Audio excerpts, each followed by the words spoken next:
Video game ripoffs are everywhere, but sometimes in a rare instance, they're actually good.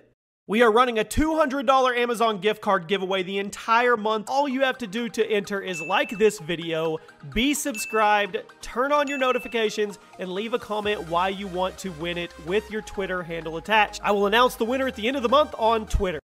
Be sure to take advantage of the giveaway, guys. Turn on your notifications and be subscribed so you never miss an upload. And we've done a lot of talking on this channel about games that were absolutely a total ripoff of other games. However, it's not always the case where they're bad. Sometimes we get a ripoff and it actually ends up being better than the one that came before it. What's up, guys? Jimmy here. Welcome to Chaos Top 10s. And today we are going to be counting down our picks for the top 10 video game ripoffs that actually ended up better than the original. They ended up better than the game they actually ripped off. I know, that doesn't make much sense, but it happens from time to time, and we are going to cover them.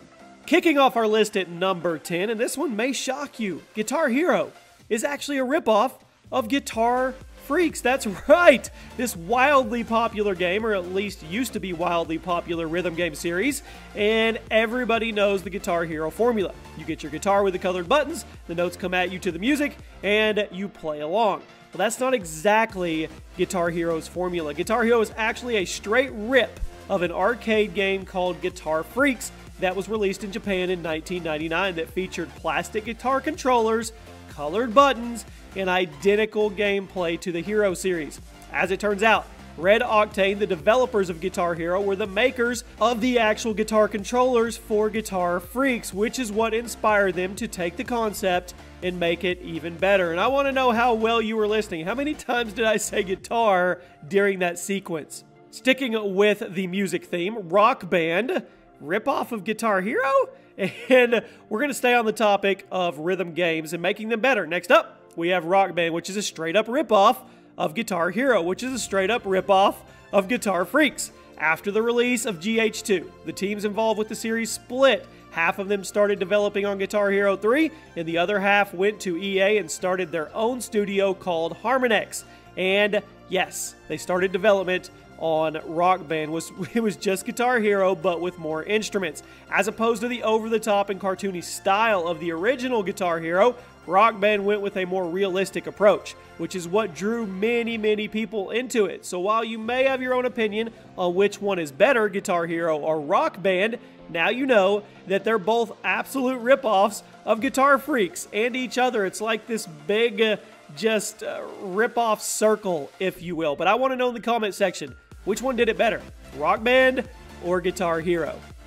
With the success of Mortal Kombat, it's obvious that other games would try to emulate it. And at number 8, we have Killer Instinct. And the Killer Instinct series has been going for a while, with the first game being released all the way back in 1994. However, as the series progressed, it started to look more and more like Mortal Kombat, which makes sense because the original publisher of the series was Midway Games, who was also publishing MK at the time. But as the series went on, every new installment looked a little more like MK until the 2013 release of the series reboot, simply titled Killer Instinct. This new game was awesome, and it still played competitively, but you cannot deny how much it looks like MK9 and MKX. While I understand that a lot of 2D fighters look similar just due to the nature of the genre, you gotta admit that Killer Instinct is cutting it pretty close with NetherRealms and Mortal Kombat. This one is obvious, but this game was still awesome. Saints Row is a direct ripoff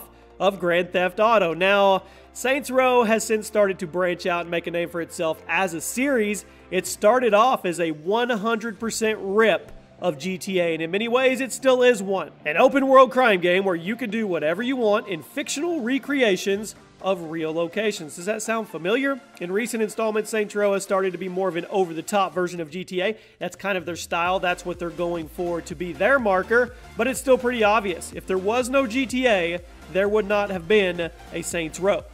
Okay, love Angry Birds or hate Angry Birds, it's pretty addicting, okay? And did you know that it was a ripoff?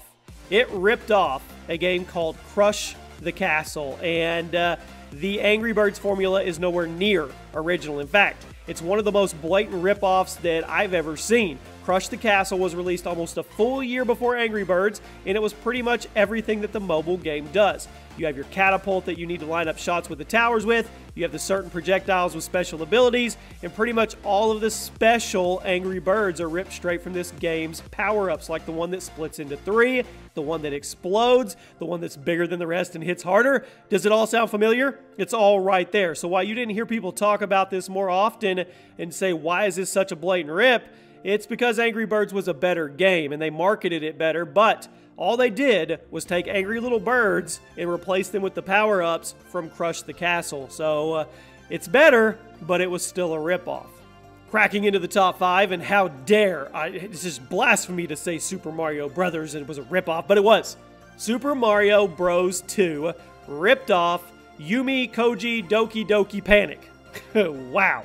If you're familiar with gaming history, you know the whole fiasco of Super Mario Bros. 2. After the release of the first game, everyone wanted a sequel. But Nintendo didn't think that the Western audience was smart enough to handle what they had in store. So there were 2 different versions of Super Mario Bros. 2. One for the Japanese market and one for the Western market. Aside from being way easier than the Japanese version, the Western version of Super Mario Bros. 2 is actually just a reskin of a different game called Yumi Koji Doki Doki Panic. That's not to say that it isn't a good game. The Western version of Mario 2 is actually pretty fun. It's different too, but I have to say it's pretty lame that while the Japanese audience got a brand new game, us Westerners got a simple reskin. Thankfully, the Japanese version of Mario 2 was later released to the Western audience as Super Mario Bros. The Lost Levels. But it always made me wonder why Super Mario Bros. 2 was way different from the original, and this is part of the reason why. At number 4, we have Farmville, which is a direct rip of Farm Town. During the height of Facebook games' popularity, Farmville was really the one leading the charge to be the most addicting and pointless game on the market. Not a title, well, I guess it's a title they wanted. But did you know that Farmville is actually a straight-up rip of a different farming simulation game? What happened here was actually pretty shady and kind of sad. In early 2009, a small unknown development team named SlashKey created a Facebook game called Farm Town that absolutely blew up in just a few months. But then, a much bigger development team called Zynga decided to completely replicate Farm Town and release Farmville, which exploded even harder and completely erased the success of Farm Town. Seriously, you can barely tell the difference between these 2 games. They're almost identical, and it's pretty sad to see a small development team find some success and then just have it completely ripped out from under them because somebody copied their game. At number 3, Devil May Cry is an awesome game, right? Well, Bayonetta was a direct ripoff of it. One of the most legendary hack-and-slash games ever is Devil May Cry, which was a huge inspiration to other developers and to the gaming industry as a whole. But in 2009, we got a game called Bayonetta, which was, for all intensive purposes, a complete ripoff of DMC. That's not a bad thing, though, as Bayonetta is one of the best hack-and-slash games ever made, and many consider it to be far superior to DMC. Bayonetta was a huge success due to it basically being a sexier and more stylish version of other hack-and-slash games, and if you haven't tried it, I absolutely recommend it. It's a ton of fun, and so is Devil May Cry. They're both great in their own rights, and this is a perfect example of a ripoff that wasn't crap. This one's obvious, but I have to mention it anyway, okay? It's worthy of a spot. Miss Pac-Man was a ripoff of Pac-Man. It was. It's funny people get mad at developers nowadays if their sequel does too much of the same thing that the first game did back in 1981. Well, people ate it up. Gobble, like, Pac-Man, you get it? Believe it or not, Miss Pac-Man is actually just a reskin of a ripoff called Crazy Otto. Some college students were developing their own game that was a complete ripoff of Pac-Man called Crazy Otto, but Midway Games was getting impatient waiting for the Pac-Man sequel, and, well, they actually bought the ripoff from the kids, reskinned the main character and the enemies, and released it as Miss Pac-Man 2. So, Miss Pac-Man 2 is actually a reskin of a ripoff.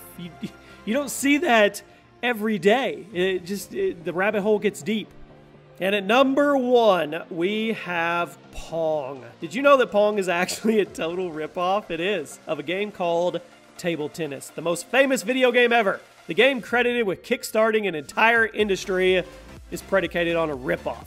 Released in 1972, Table Tennis was developed after 6 years of work by Ralph Baer, who had been trying to create a TV game for over 20 years. You can consider him the grandfather of video games. Table tennis was fun, as you had to have 2 paddles and the ball that you tried to bounce past your opponent. But later that year, Atari released Pong after being inspired by table tennis, and I use the word inspired very loosely. The rest is history, as Pong was a massive success, much more than table tennis could have ever been, and this started the growth of the industry that we all know and love today, and that I make top 10 videos about. So now you know what many consider to be the world's first real video game is also the world's first ripoff. What are your thoughts on that? And there you have it, my friends. Those are 10 video game ripoffs that were actually better than the original. There's a playlist below if you want to check out all the other top 10s that go up on the channel. We put up a brand new gaming top 10 every single night at 8 o'clock Central Standard Time. You can turn on your notifications, be subscribed so you never miss one, and there's a link below if you want to submit ideas for future video game top 10s. Who knows? It could end up being on the channel. Thank you for all the support as always, guys, and I'll see you tomorrow night for a brand new video.